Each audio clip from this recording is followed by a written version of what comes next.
E fala galera, estamos aqui mais uma vez para mais uma aula de topografia e hoje eu vou falar um pouquinho das aplicações da trigonometria dentro da topografia. Então essa aula vai ser uma aula com cálculos para ensinar aí o básico das relações trigonométricas e de medições, medições de distância, medições de declividade e altura. Vamos começar por relações trigonométricas. Para começar, então, vamos lembrar aí das nossas unidades de medidas. Lembrando que a gente tem aí as medidas angulares, que elas são passadas no sistema sexagesimal ou então no centesimal. Um utiliza graus, minutos e segundos, e o outro aí são os graus com números depois de uma vírgula. E aqui novamente a gente tem também ensinando aí a transformação. Dessa vez a gente vai precisar que seja transformado o grau sexagesimal em centesimal para fazer os cálculos. São utilizados aí os cálculos centesimais, os números centesimais, as unidades centesimais. Então vou passar aqui de novo só para relembrar como é que se transforma um grau sexagesimal em centesimal. Então a gente divide aí os minutos por 60 e os segundos por 3.600. E depois a gente soma esses dois resultados. Esse resultado vai ser aquilo que vai ser somado ao grau inicial. Aí no exemplo nós temos 36 graus, 4 minutos e 40 segundos. Então quando a gente divide 4 por 60 a gente obtém aí 0,06. E quando a gente divide aí 40 por 3.600, a gente obtém 0,011. Somando essas duas unidades, a gente tem 0,0777. E então a gente soma esse resultado aí mais o número inicial, que é o número de graus, que são 36. Obtendo assim, então, em forma centesimal, uma unidade de 36,07778 graus. Lembrando também que na trigonometria a gente estuda a relação entre os lados e ângulos de um triângulo. Lembrando que o triângulo é um polígono de 3 lados, a soma dos ângulos internos dele vai ser sempre igual a 180 graus. E os ângulos externos, 360. De forma geral, assim, na representação gráfica deles, os vértices são representados por letras maiúsculas e os lados do triângulo por letras minúsculas. Geralmente o lado maior é chamado de hipotenusa e os dois lados ali menores são chamados de catetos. Isso em um triângulo retângulo ou em um triângulo qualquer. Vamos também utilizar o teorema de Pitágoras para fazer esses cálculos. Então nós temos que lembrar aí que a medida da hipotenusa ao quadrado vai ser igual à soma dos catetos ao quadrado. E o seno de C a gente obtém aí através da divisão do cateto oposto pela hipotenusa, no caso aí de C dividido por A. O cosseno de C a gente obtém através da divisão entre o cateto adjacente, que é o B, dividido pela hipotenusa, representada por A. E a tangente de C a gente obtém aí através da divisão do cateto oposto, que é o C, pelo cateto adjacente, que é o B. Isso é importante lembrar por quê? Porque a gente, na topografia, nós fazemos as medidas de distância a gente fica no ponto inicial. Esse ponto inicial é o ponto onde a gente está. Então a gente vai demarcar o próximo ponto, chamado de vante, como vocês se lembram. E então é importante a gente lembrar que a medida de C é uma das medidas que a gente obtém ali na medida topográfica. E eu vou estar explicando isso daí um pouquinho mais para frente para vocês. Vamos então mostrar como é que é feita a aplicação dessas fórmulas para se obter aí as medidas de um triângulo. Então, quando a gente tem conhecimento de um dos ângulos de um triângulo e um de seus lados, a gente consegue obter aí a medida dos outros lados, a gente consegue obter aí a distância entre os pontos. Então, nesse triângulo aqui, no triângulo que tem a marcação onde B, que é o cateto adjacente do ponto C, mede 20 centímetros, e o ponto C apresenta 23 graus. Então, nós lembramos que a fórmula para a gente obter a tangente de C é dividir o cateto oposto pelo cateto adjacente, ou seja, dividir C por B. Logo, quando a gente aplica aí a tangente de C, a gente pode usar uma calculadora científica por isso daí, então é só aplicar a tangente de C, nós obtemos aí o número de 0,4245. Então, a gente transforma a fórmula do seguinte jeito. 0,4245 é igual a 20 dividido por C, sabendo que 20 é o resultado aí em centímetros do lado B. Logo, a gente pode transformar a fórmula. Então, a gente sabe que aquele número que estava multiplicando, ele passa, então, que estava dividindo, passa, então, multiplicando. Então, nós obtemos aí que, alterando aí o lado da fórmula, nós passamos o número de... Nós obtemos aí, então, o resultado de onde C é igual a 20 dividido por 0,4245. C vai ser igual, então, a 47,1142 centímetros. Podemos até arredondar esse daí para 47,12 centímetros, mas é melhor não arredondar. Aplicamos, então, a fórmula do Teorema de Pitágoras, onde A ao quadrado é igual a B ao quadrado mais C ao quadrado. Logo, nós sabemos aí que A ao quadrado vai ser igual a 20 ao quadrado mais 47,1142 ao quadrado. Lembrando que 47,1142 é o resultado do lado C. Então, o lado C mede 47,11 centímetros. Então, aplicando aí o Teorema de Pitágoras, 20 ao quadrado vai resultar em 400 e 47,1142 vai resultar em 2.219,75. 74, desculpa. Somando as duas, nós obtemos aí 2.619,74.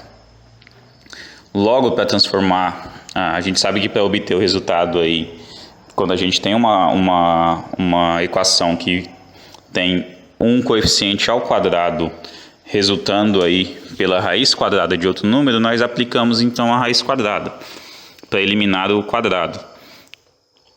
Logo, a hipotenusa, que é o A, vai ser igual a raiz quadrada de 2.619,74.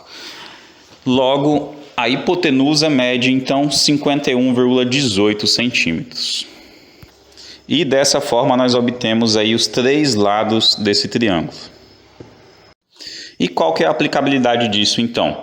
Na topografia a gente pode aplicar essas fórmulas conforme o tipo de levantamento planimétrico ou mesmo levantamento altimétrico. Então, para os levantamentos aí de triangulação e poligonação, a gente pode utilizar essa fórmula aí,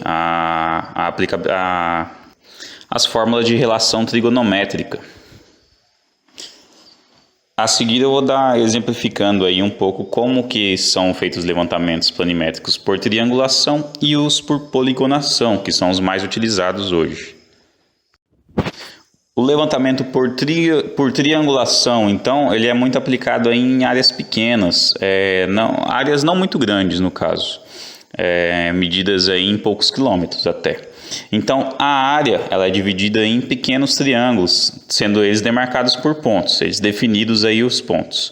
Então, a gente mede a distância entre cada um desses pontos e os ângulos que formam aí entre a estação, que é aquele ponto onde você está, a ré, que é o ponto anterior a você, e avante.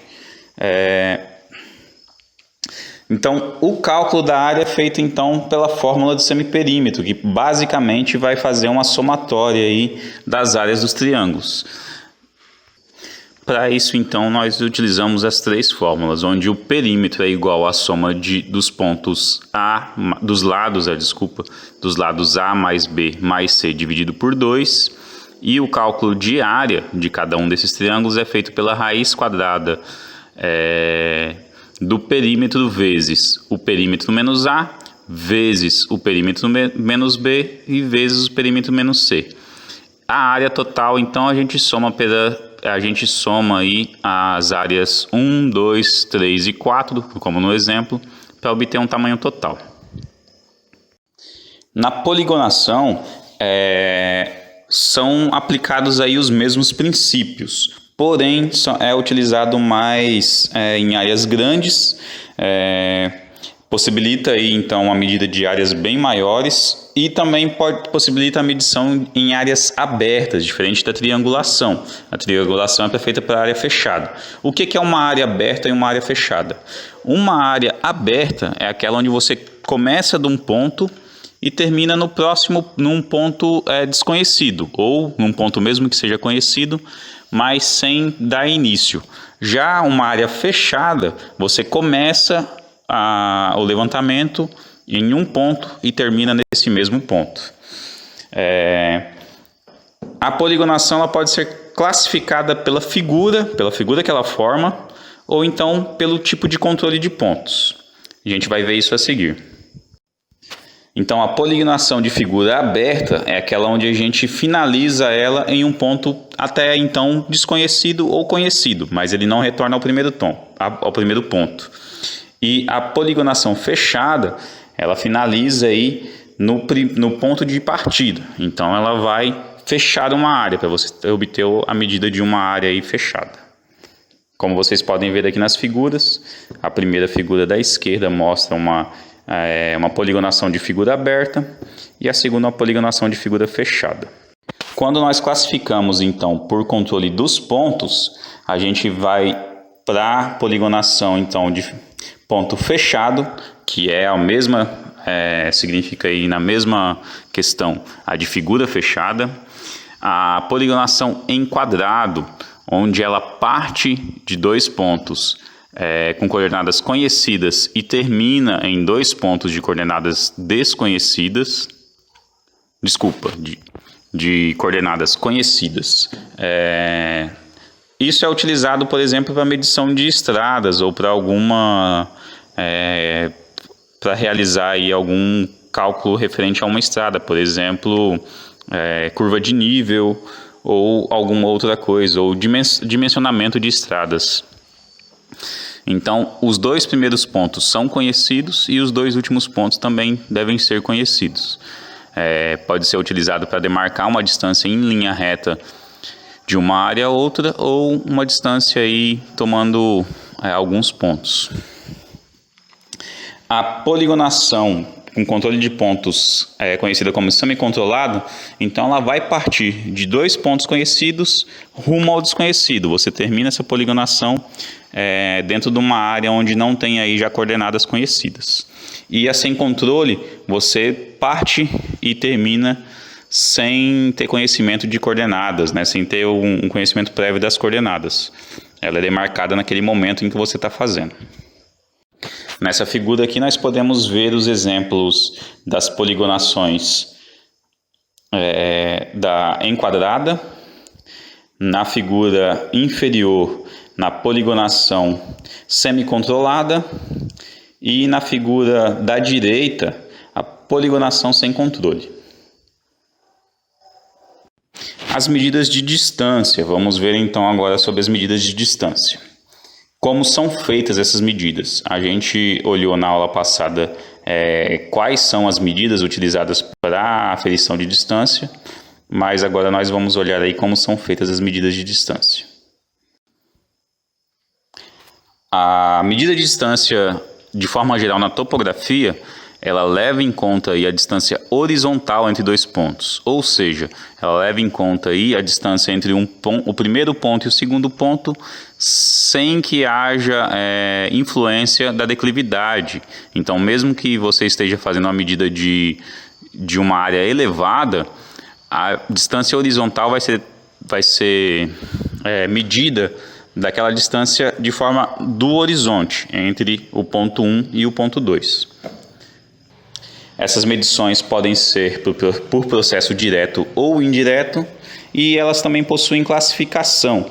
Então, como eu dei do primeiro exemplo, a distância horizontal ignora a inclinação. A distância inclinada, ela já considera a inclinação, mas é mais utilizada aí em levantamentos que envolvem a altimetria. E o desnível, que vai ser a diferença entre os dois pontos, a diferença de altura entre esses dois pontos. Aqui nessa figura nós podemos ver aí as três distâncias que são levantadas em um levantamento topográfico. As medidas diretas ou indiretas. Então, a direta, ela vai utilizar um instrumento físico para fazer a medida. Vai ser necessário que você percorra a distância entre os dois pontos para fazer essa medição. Então, são utilizados aí trenas auxiliadas por balizas ou estacas, etc. A medição indireta, essa distância é obtida através de outras medidas, principalmente é utilizada a medida angular para fazer essa medida. Então, a principal forma de fazer a aferição da distância de forma indireta é utilizando aí a fórmula de triângulos isósceles ou de retângulos. Para isso é necessário que se tenha aí instrumentos para fazer essas aferições. Então, utilize aí os chamados taqueômetros. No exemplo aqui eu falo do teodolito, mas tem aí outras ferramentas que fazem essa medição também. O teodolito, então, ele obtém ângulos e distâncias horizontais e verticais. Ele usa como referência aí as chamadas miras estadimétricas. Uma mira estadimétrica é uma régua. Quando a gente fala graduada, é porque ela tem aí a distância medida em centímetros.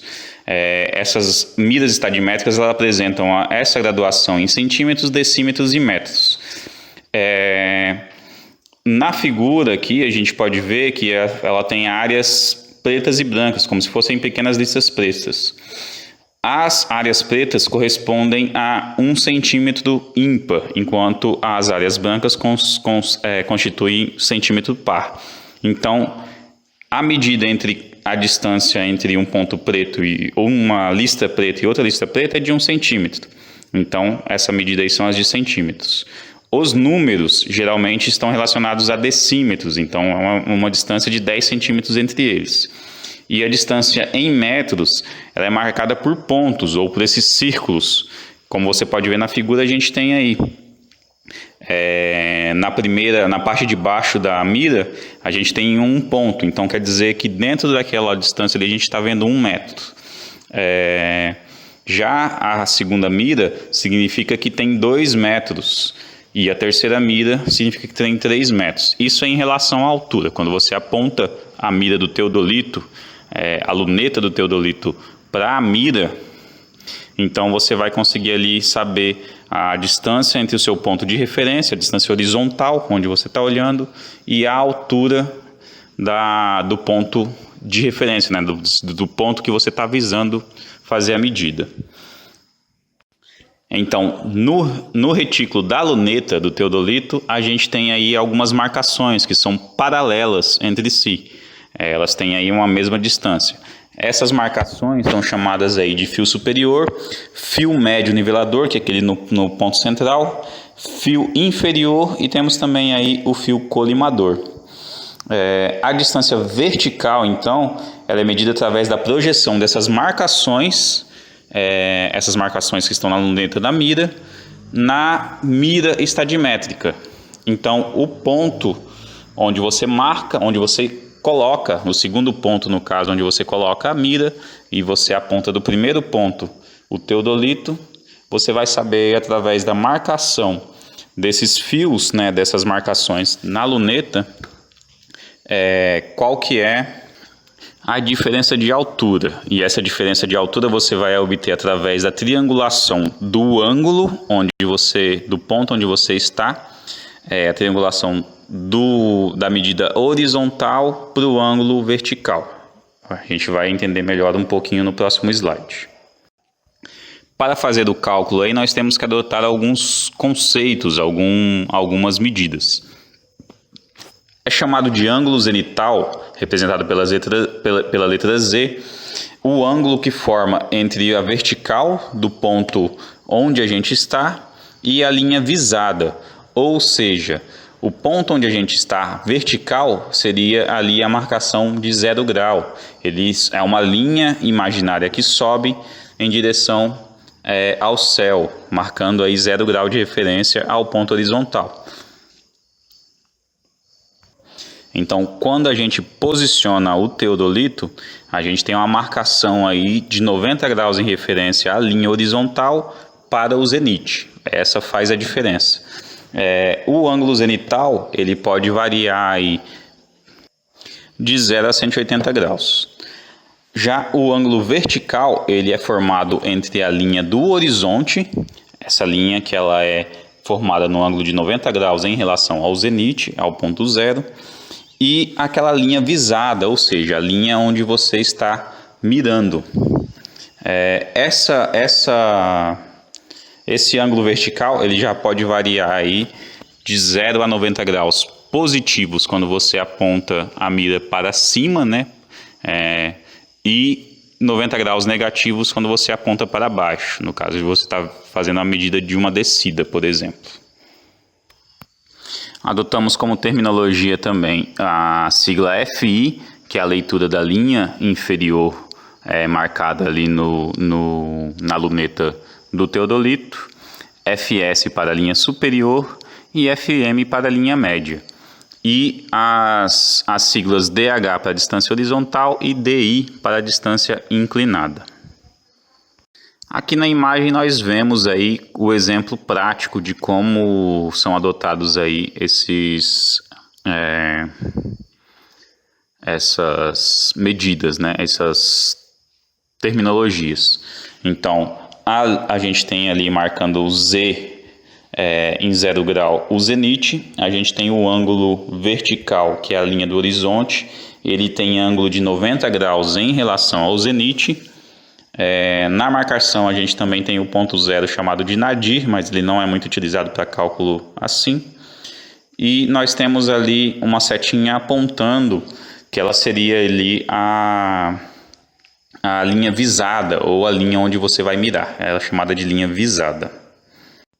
As fórmulas para se calcular então aí a distância, a gente adota DH, que é a sigla para distância horizontal, vai ser igual a Fs menos Fi vezes 100 vezes o cosseno de V ao quadrado, ou Fs menos Fi vezes 100 vezes o seno de Z ao quadrado. Podemos obter também aí o resultado da linha do ângulo vertical, representado por V, fazendo a subtração de 90 menos o ângulo obtido em Z, menos zenite.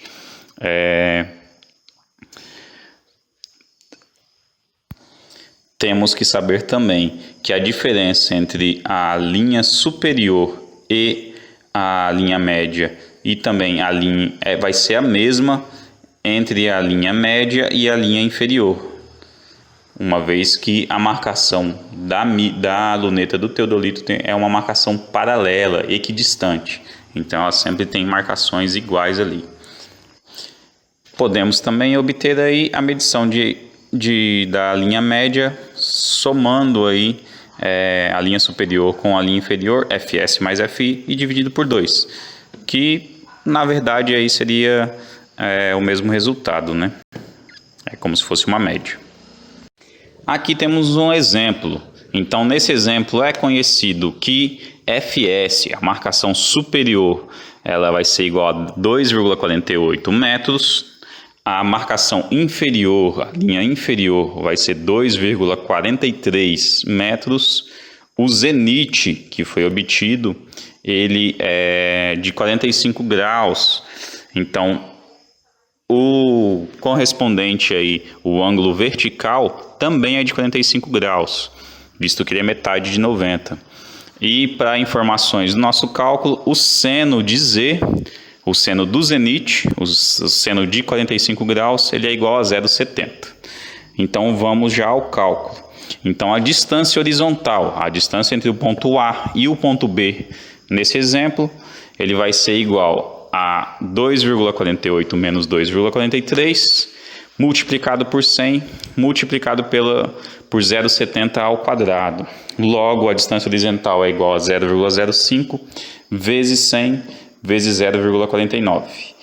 A distância horizontal entre o ponto A e o ponto B, ela é de 2,49 metros. Com isso, nós chegamos ao final dessa pequena aula, para a gente ter aí para a gente saber a aplicação da trigonometria na topografia real. Então, são utilizados esses e outros muitos cálculos aí para se fazer as medidas angulares e medidas de distância. Agradeço pela atenção e até a próxima.